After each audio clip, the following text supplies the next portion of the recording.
Friends, আশা করি সবাই খুব ভালো আছো, সুস্থ আছো। আমিও ভীষণ ভালো আছি।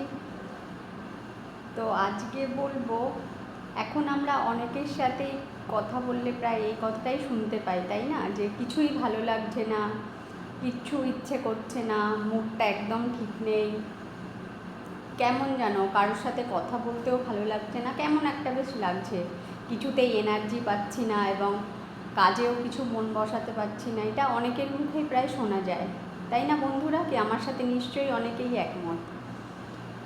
তা এইগুলো না মানে কি করলে আর কি না হতে পারে, তার জন্য আজকে 5টা উপায় বলবো। তা 1 নম্বর উপায় হচ্ছে গিয়ে আমাদেরকে সঠিক কিন্তু নিউট্রিশাস খাবার দাবারকে চুজ করতে হবে। আমরা অনেকেই ভাবি যা খাচ্ছি চলে তো যাচ্ছে, কিছু অসুবিধা হচ্ছে না, ভাত ডাল মাছ বা রুটি টুটি যা হোক, মানে আমরা এভরিডে যেটা খাই, কিন্তু এটা করলে কিন্তু হবে না। আমাদের খাবার দাবারের প্রতি প্রত্যেককে, ছোটোদের বড়োদের একটু মনোযোগ দিতে হবে। প্রতিদিন এভরিডে কালারফুল সিজনাল ফ্রুটস, ফল যেন আমাদের প্লেটে প্রত্যেক দিন থাকে। মিনিমাম 3 থেকে 4 রকম হলে খুব ভালো হয়। আর খাবার দাবার থেকে যদি সেটা না সম্ভব হয়, তাহলে তো এখন সাপ্লিমেন্টের একটা আইডিয়া সবাই প্রায় জানেন।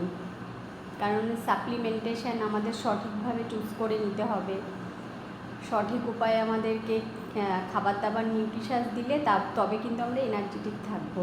আর 2 নম্বর হচ্ছে ঘুম।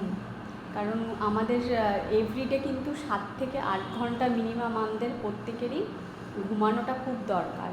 কারণ ঘুম একটা আমাদের শরীরের জন্য গুরুত্বপূর্ণ একটা কিন্তু উপাদান।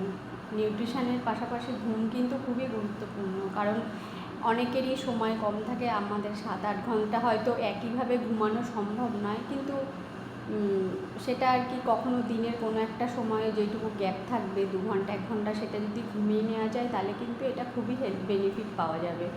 2 নম্বর হচ্ছে গিয়ে আমাদের এক্সারসাইজ।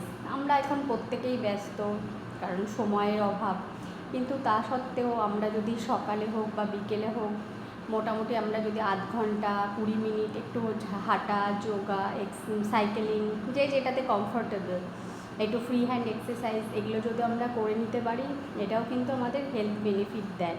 কারণ আমরা যখন এক্সারসাইজ করি তখন আমাদের ব্লাড সার্কুলেশন ভালো হয়, এর ফলে আমাদের অনেকটা এনার্জি আমরা আর কি পাই, সতেজ হই। এছাড়াও আমাদের যখন এক্সারসাইজ করা হয়, হ্যাপি হরমোন শরীর থেকে রিলিজ হয়, যেটা আমাদের এনার্জি দেয় এবং সারাদিন আমাদের মুডটাকে কিন্তু ভালো রাখে। আর 4th হচ্ছে হাইড্রেশন। এটাও কিন্তু একটা গুরুত্বপূর্ণ বিষয়।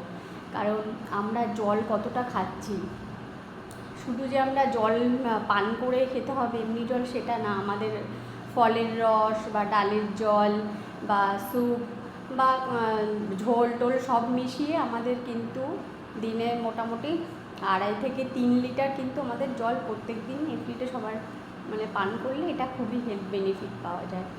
আর 5 নম্বর হচ্ছে গিয়ে আমাদের স্ট্রেস ম্যানেজমেন্ট। মানে প্রত্যেকেরই এখন ছোট বড় প্রত্যেকেরই কিন্তু কিছু না কিছু স্ট্রেস থাকেই, তাই না? কারণ এখন এতটাই বিজি লাইফ সবার, কিছু না কিছু বাচ্চাদেরও এতটাই হেক্টিক লাইফ, পড়াশোনা নানা রকমে ওরাও কিন্তু স্ট্রেস থাকে।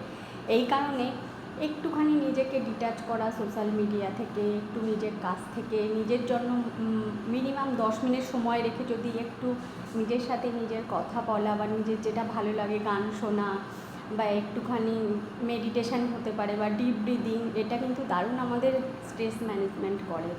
ডিপ ব্রিদিংয়ের ক্ষেত্রে যেমন কোথাও একটা নিরিবিলি জায়গায় বসে আমরা যদি মনে মনে 4 গুণের শ্বাসটা নিয়ে নিলাম এবং শ্বাসটাকে ধরে রেখে আবার 4 কি 5 গোনা অবধি ছেড়ে দিলাম, নাক দিয়ে নিয়ে মুখ দিয়ে ছাড়া, কিছুক্ষণ হোল্ড করে রেখে তারপর মুখ থেকে ছাড়া। তো বন্ধুরা, এই 5টা জিনিস যদি আমরা রোজ করতে পারি তাহলে কিন্তু এই জিনিসটা আমাদের আসবেই না, অ্যাংজাইটি বা মুড ভালো না থাকা বা কাজে এনার্জেটিক না থাকা। তো থ্যাংক ইউ সো মাচ, টাটা, বাই বাই।